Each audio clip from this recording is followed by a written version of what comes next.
আপনাদেরকে একটা দোয়া শিখাতে চাই। এই দোয়া যেদিন আমি পড়েছি কোরআনে, ওই দিন থেকে আজও পর্যন্ত আমার মনে হয় না আমার জীবনে 2 মিনিটের কোনো দোয়াও যদি হয়, 1 মিনিটের দোয়াও যদি হয়, মুহূর্তের দোয়াও যদি হয়, আমি এই দোয়াটা কখনো মিস করি বলে, জ্ঞাতসারে মিস করি বলে আমার মনে পড়ে না।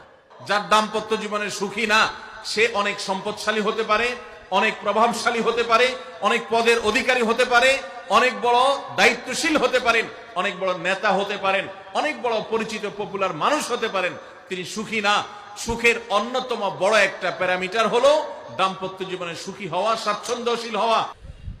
সুখী দাম্পত্য জীবনের জন্য পুরুষ এবং নারী উভয়ের জন্য সর্বপ্রথম এবং প্রধান করণীয় হলো আল্লাহ তাআলার কাছে অনেক আগে থেকে দোয়া করতে থাকা, দরখাস্ত সাবমিট করা যে আল্লাহ, আমার পরিবার, আমার স্ত্রী, আমার অনাগত সন্তান সন্ততি যারা আসবে আমার বংশে, আমার ঘরে, আমার সংসারে, আমার পরিবারে, আল্লাহ আপনি তাদেরকে নেককার, তাদেরকে মুত্তাকিদের ইমাম এবং তাদেরকে এমন মানুষ বানিয়ে দেন যেন তারা চক্ষু শীতলকারী হয়। আপনাদেরকে একটা দোয়া শিখাতে চাই। অনেকে হয়তো জানেন, সূরা ফুরকানের 74 নম্বর আয়াত। সূরার নাম কি বলেছি? ফুরকান। আয়াত নম্বর কত বলেছি? 74।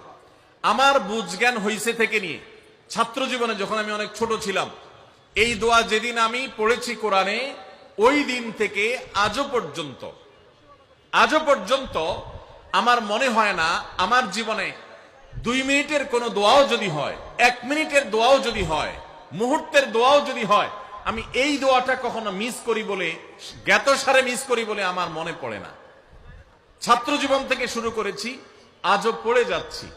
আলহামদুলিল্লাহ, আল্লাহর কাছে শুকরিয়া আদায় করে আপনাদেরকে বলতে পারি, এই দোয়ার সুফল আমি নিজের চোখে দেখেছি, আমি নিজে ভোগ করছি।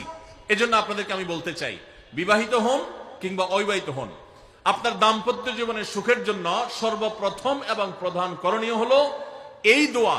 এর বাইরে আরো সাধারণভাবে আল্লাহ তাআলার কাছে দোয়া করতে থাকা, যেন আল্লাহ তাআলা আপনাকে এমন একজন জীবন সঙ্গী দেন।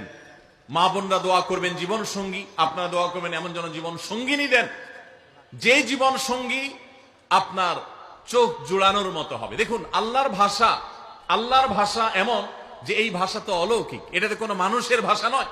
দোয়ার ভাষ্য লক্ষ্য করেন, আল্লাহ শিক্ষা দিচ্ছেন আমাদেরকে, রব্বানা হাবলানা মিন আজওয়াজিনা ওয়া যুররিয়াতিনা কুররাতা আয়ুন। হে আমাদের রব, আমরা আপনার কাছে এমন স্ত্রী চাই, এমন সন্তান চাই, এমন পরিবার চাই যেই